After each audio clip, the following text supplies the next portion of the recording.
Hi friends, എല്ലാവർക്കും പാചക വിസ്മയത്തിലേക്ക് സ്വാഗതം. നമ്മുടെ നാടൻ പലഹാരമായിട്ടുള്ള ഉണ്ണിയപ്പമാണ് ഞാൻ ഇന്ന് റെഡിയാക്കിയിരിക്കുന്നത്. വളരെ പെട്ടെന്ന് തന്നെ നമ്മുടെ ഈ ഉണ്ണിയപ്പം റെഡിയാക്കി എടുക്കാവുന്നതാണ്. അതുപോലെ നിങ്ങൾക്ക് ഇത് എന്തായാലും ഇഷ്ടപ്പെടുന്നതായിരിക്കും. അപ്പം ഞാൻ അത് എങ്ങനെയാണ് തയ്യാറാക്കിയിരിക്കുന്നതെന്ന് നോക്കാം. ആദ്യം നമുക്ക് കുറച്ച് തേങ്ങാക്കൊത്തിട്ടൊന്ന് മൂപ്പിച്ചെടുക്കാം. അതിനായിട്ട് 2 ടേബിൾ സ്പൂണിനടുത്തോളം നെയ്യ് ഒഴിച്ചു കൊടുത്തിട്ടുണ്ട്.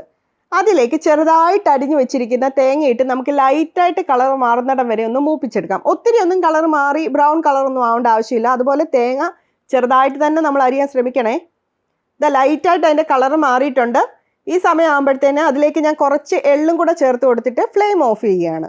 ഇനി ഈ ചൂടത്ത് തന്നെ ഇരുന്നിട്ട് അത് കുറച്ചുകൂടെ ഒന്ന് മൂത്ത് കിട്ടിക്കോളും. ഇനി നമുക്ക് നമ്മുടെ മാവൂടെ ഒന്ന് റെഡിയാക്കിയെടുക്കാം. ഞാൻ റെഡിയാക്കുന്നത് മിക്സിയിലാണ്. മിക്സിയിലേക്ക് 2 കപ്പ് അരിപ്പൊടി, നൈസായിട്ടുള്ള അരിപ്പൊടി ഇട്ട് കൊടുത്തിട്ടുണ്ട്. ഏകദേശം 450 ഗ്രാമിനടുത്തുള്ള അരിപ്പൊടിയാണ്.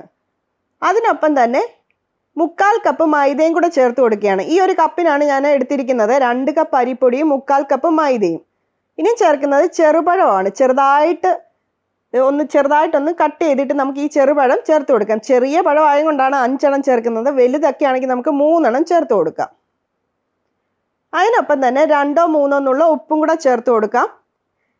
ഇനി ചേർക്കുന്നത് ശർക്കര പാനിയാക്കി വെച്ചിരിക്കുന്നതാണ്. 400 ഗ്രാമിനടുത്തുള്ള ശർക്കര പാനിയാണ്. ചെറിയ ചൂടോടുകൂടി വേണം നമ്മളിത് അടിച്ചെടുക്കാൻ. ഒത്തിരി തണുക്കുകയും ചെയ്യരുത്, ഒത്തിരി ചൂടും പാടില്ല. അപ്പം നമ്മൾ ഒരുമിച്ച് ഈ ശർക്കര പാനി ചേർത്ത് കൊടുക്കരുത്.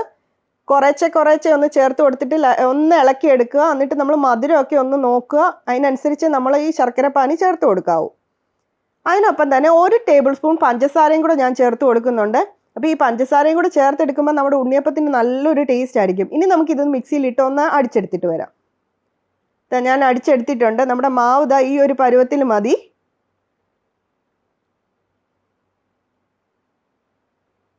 ഇതിലേക്ക് 1 ടേബിൾ സ്പൂൺ പുട്ടുപൊടിയാണ് ഞാൻ ചേർത്ത് കൊടുക്കുന്നത്. പുട്ടുപൊടിക്ക് പകരം നമുക്ക് വേണമെങ്കിൽ റവ വേണമെങ്കിലും ചേർത്ത് കൊടുക്കാം. ഒത്തിരി ചേർക്കണ്ട, 1 1.5 ടേബിൾ സ്പൂണോ മതി. ഇനി ഈ വറുത്ത് വെച്ചിരിക്കുന്ന എള്ളും തേങ്ങാക്കൊത്തും കൂടെ ഞാൻ ചേർത്ത് കൊടുത്തിട്ട് നന്നായിട്ട് അതൊന്ന് ഇളക്കിയെടുക്കുകയാണ്. അപ്പം നമ്മുടെ മാവ് റെഡി ആയിട്ടുണ്ട്. ഇനി നമുക്കിത് റെസ്റ്റ് ചെയ്യാൻ വെക്കണം.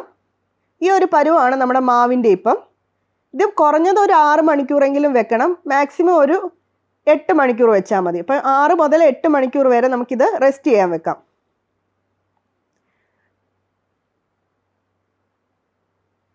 ഇപ്പം ഞാൻ 7 മണിക്കൂർ കഴിഞ്ഞിട്ടുണ്ട്. നമ്മുടെ മാവ് ഒന്ന് നോക്കിയാണ്. ചെറുതായിട്ടൊന്ന് തിക്കായിട്ടുണ്ട്.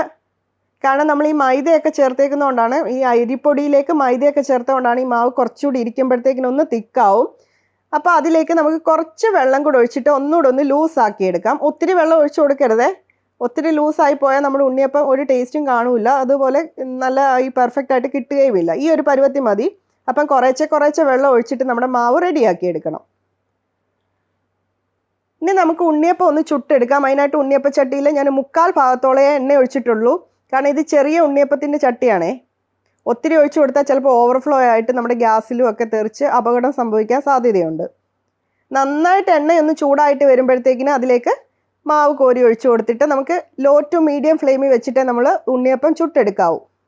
ഒത്തിരി ഹൈ ഫ്ലെയിമിൽ വെച്ചാൽ ഉണ്ണിയപ്പത്തിൻ്റെ പുറം ഭാഗം കരിഞ്ഞു പോകും. പുറം ഭാഗം വെന്ത് കിട്ടും, ബ്രൗൺ കളറാവും. പക്ഷേ ഉള്ളുഭാഗം വേവത്തുമില്ല. ഇത് ഒരു സൈഡ് ഇതിൻ്റെ പാകം ആകുമ്പോഴത്തേനോ ഇത് തന്നെത്താനെ ഇത് തിരിഞ്ഞു വരും. പക്ഷെ ഇത് ചെറിയ ഉണ്ണിയപ്പച്ചട്ടി ആയതുകൊണ്ടാണ് തിരിഞ്ഞു വരുമ്പം മൊത്തത്തിൽ അത് തിരിഞ്ഞു വരാത്തത്. അപ്പം ഞാൻ അതിനെ ഒന്ന് തിരിച്ചിടുകയാണ്. ഒരു സൈഡ് ഇപ്പം നമ്മുടെ ഉണ്ണിയപ്പത്തിൻ്റെ റെഡി ആയിട്ടുണ്ട്. അതുപോലെ ബേക്കിംഗ് സോഡയും ബേക്കിംഗ് പൗഡറും ഒക്കെ ചേർത്ത് കൊടുക്കാത്തതുകൊണ്ടാണ് ഞാൻ ഈ മൈദ ചേർത്ത് കൊടുത്തിരിക്കുന്നത്. അപ്പോൾ വളരെ പെട്ടെന്ന് തന്നെ നമുക്ക് നമ്മുടെ ഉണ്ണിയപ്പം റെഡിയാക്കി എടുക്കാവുന്നതാണ്. അത് നല്ല ടേസ്റ്റി ആയിട്ടുള്ള ഉണ്ണിയപ്പമാണ്. പുറം ഭാഗം കുറച്ച് ക്രിസ്പിനെസ്സും ഭാഗം നല്ല സോഫ്റ്റുമാണ് ഈ ഉണ്ണിയപ്പത്തിന്.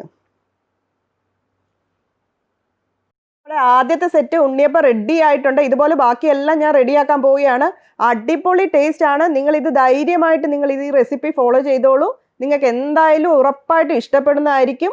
അപ്പം മറക്കരുത്, എൻ്റെ ചാനലിനെ ഒന്ന് സപ്പോർട്ട് ചെയ്തേക്കണേ. ഇതുവരെ സബ്സ്ക്രൈബ് ചെയ്യാത്തവരൊന്ന് സബ്സ്ക്രൈബ് ചെയ്യുക, ലൈക്ക് തരിക, കമൻറ്റിൽ കൂടെ ഫീഡ്ബാക്ക് അറിയിക്കുക. Thank you for watching my channel.